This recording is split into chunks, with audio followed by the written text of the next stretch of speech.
Welcome back to the Big Ten Team Rivalry Show here, not on CBS Sports. I'm Mac, and I'm not coming to you live here at youtube.com/Big Ten Team Rivalry and everywhere you would otherwise get your podcasts on demand, but you don't because we're not anywhere else.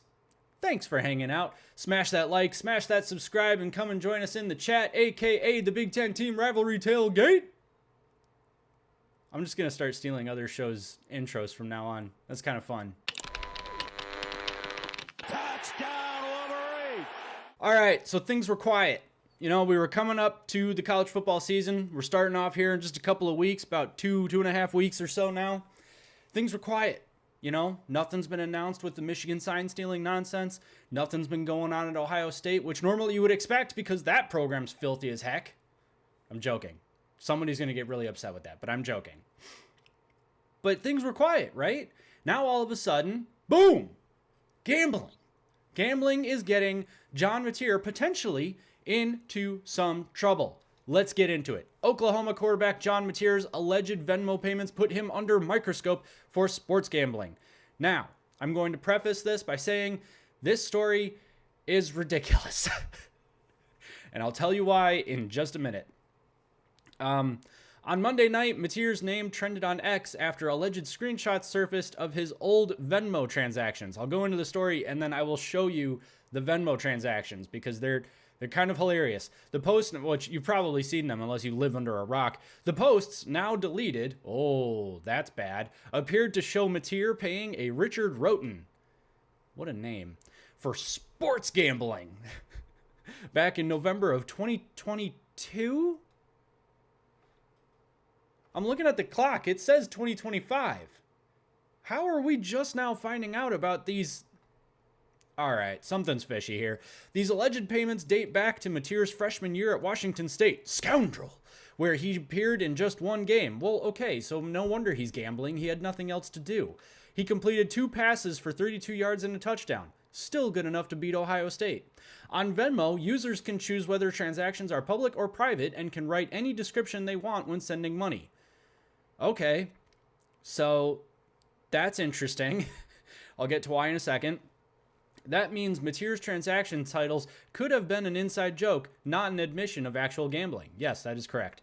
And that's what I think is going on. So the Venmo, so CBS Sports Shehan Jayaraja, sorry if I mispronounced that, I no doubt did, says, quote, those Venmo receipts definitely aren't actually him sports gambling, but just in general, it is very funny that Venmo transactions are public. There's really zero good reason for it. Let us have our bizarre collection of inside joke emojis in peace. Now, obviously, the NCAA forbids their players from wagering on NCAA-sanctioned events, so if the matter is investigated and found legit, John Mateer could face severe punishment, including not playing that Week 2 game against Michigan, which, hey, look at the Block M. Clearly, I want that to happen. That would be amazing.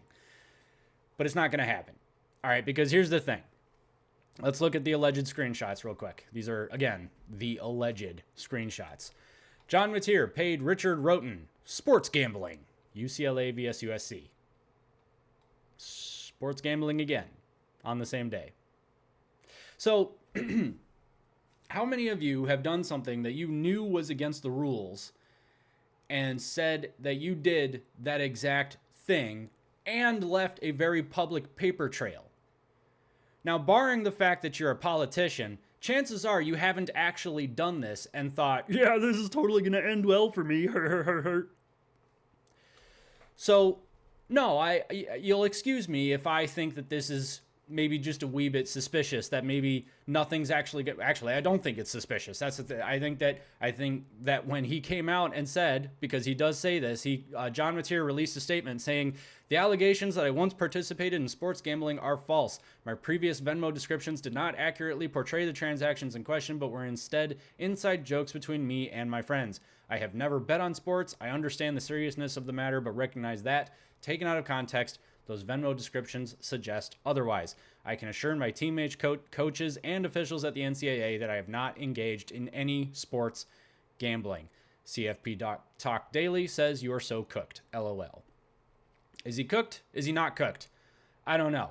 The thing is that Yeah, I don't think anyone except for a politician would be so stupid as to leave an extremely public paper trail of something that literally says what you did wrong. I just don't see that being the case.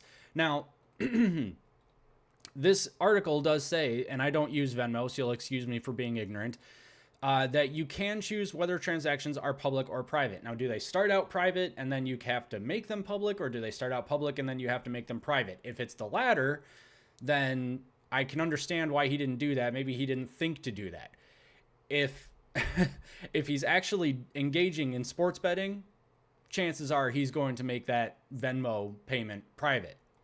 I'm just saying. And then I don't get some of them. I'm just gonna scroll past that. I don't get some of the memes that are being made about it. But either way, Joel Klatt chimed into this, and then we'll get to a couple of your chats just to fill out the runtime on this video. Joel Klatt says, so let me get this straight. We're going to turn college football into a lawless free-for-all with large sums of money flowing to players who can be free agents twice a year, but then gasp about 3 Venmo descriptions from 2022. What are we doing?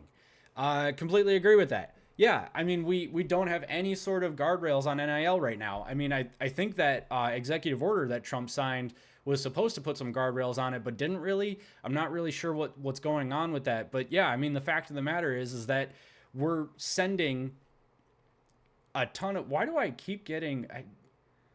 I don't understand why I keep getting ads for testosterone support. Definitely don't need that. Anyway, I don't understand why we didn't find out about these Venmo payments sooner. So what I was going to say before was, yeah, I mean, we don't have any guardrails on NIL. And so it's really funny. Now I'm getting distracted by the blonde. It's really funny that we don't have any guardrails whatsoever on NIL and that millions of dollars are being funneled to the players. But when they gamble on specific games and stuff like that, now it's a little bit different because gambling on the games, I mean, you have a little bit of investment into what happens, the outcome of the game. But John Mateer was at Washington State. Okay, like is he actually talking to anybody at USC or UCLA and saying, hey, can you throw this game for me? I want to win $100. Like, no, I don't think he was. Does it give the amount? No, it doesn't show the amount. Well, whatever. Anyway, yeah, I don't see that actually being a thing. And frankly, I think that we need to wait before we cast judgment and say, you know, maybe nothing happened here. In fact, I think probably nothing happened here. In fact, I think it was probably an inside joke and all that. It is just a little bit weird that he didn't set his Venmo payments to private, although maybe that would have made it worse, because then it's like, oh, what is he trying to hide? Thing is that people on the internet will always, I mean, they'll take a little teeny tiny thing and blow it up into this huge incident when really there's nothing there. I mean, you know, you see this a lot in politics. You see it a lot in football where something, I mean, we've seen it with the Michigan sign stealing stuff. You know, Connor Stallions happened to have had Venmo payments to people for t-shirts and stuff like that, and they blew it up. Oh, that's awfully a lot of Venmo payments for t-shirts.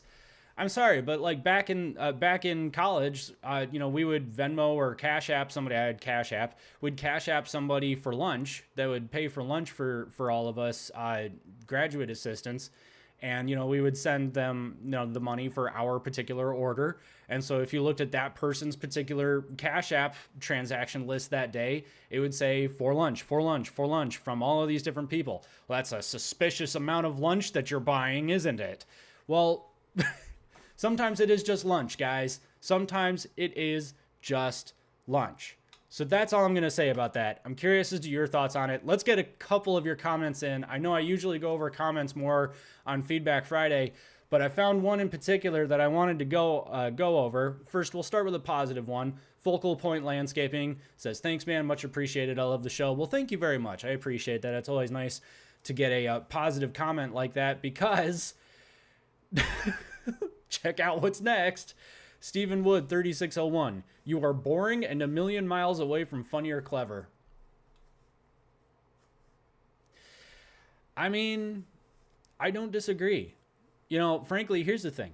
I tell myself every day I wake up, I look in the mirror and I say to myself, you suck. You have no sense of humor. Why do you do the things that you do? Why are you starting a YouTube channel? I don't think I'm funny. I just put these videos out there and for some reason, people just watch them. And it's making me money now, so I'm not going to stop. But appreciate you hanging out, Stephen Wood. You are welcome anytime. Feel free to find the nearest lake and jump in it.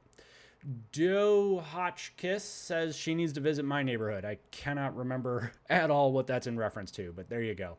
Michigan has souped up its NIL package to $1.2 million. Go Blue. I think it's a lot more than that now. I mean, Bryce Williams. I was about to say Brian Williams, like the anchor. Bryce Underwood. his NIL package is like $10 million. So there you go. I did want to touch on this one real quick because it's kind of about another scandal, if you will.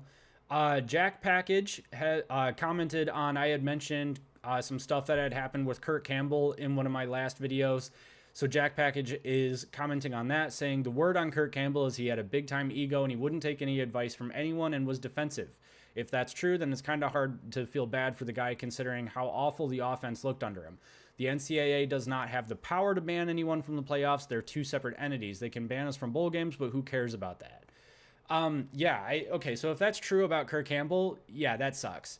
You know, if you're that prideful a person, especially considering the way that things were going, I don't know why you would be prideful about that.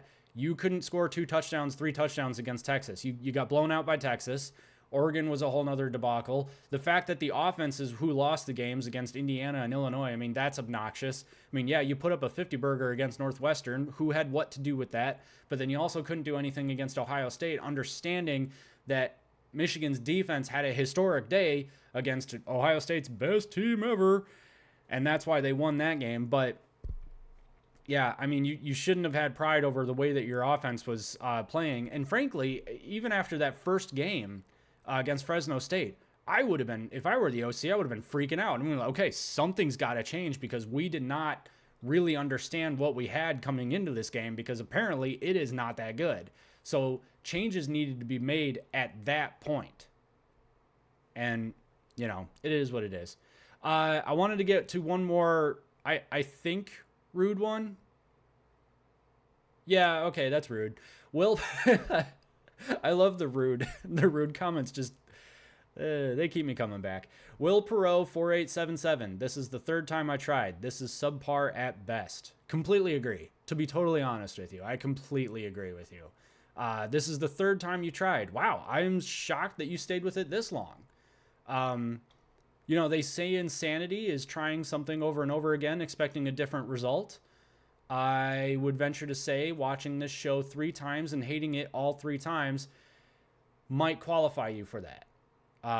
So maybe go get yourself a psych evaluation. And I'm not trying to be rude. I'm just seriously concerned for your mental state. Anyway, let me know what you guys think about the John Mateer situation in the comment section. Do you think that he is covering up for something more nefarious? Do you think that it's all an inside joke? I'd love to know your thoughts. Don't forget to like the video if you liked it. Don't forget to subscribe. Really appreciate all 1,970 of you who have subscribed to the channel. It's just really awesome, so really appreciate that. And don't forget, we are live tomorrow night, Wednesday at 8:30 p.m. Come and join us in the chat. Otherwise, we will see you in the next video.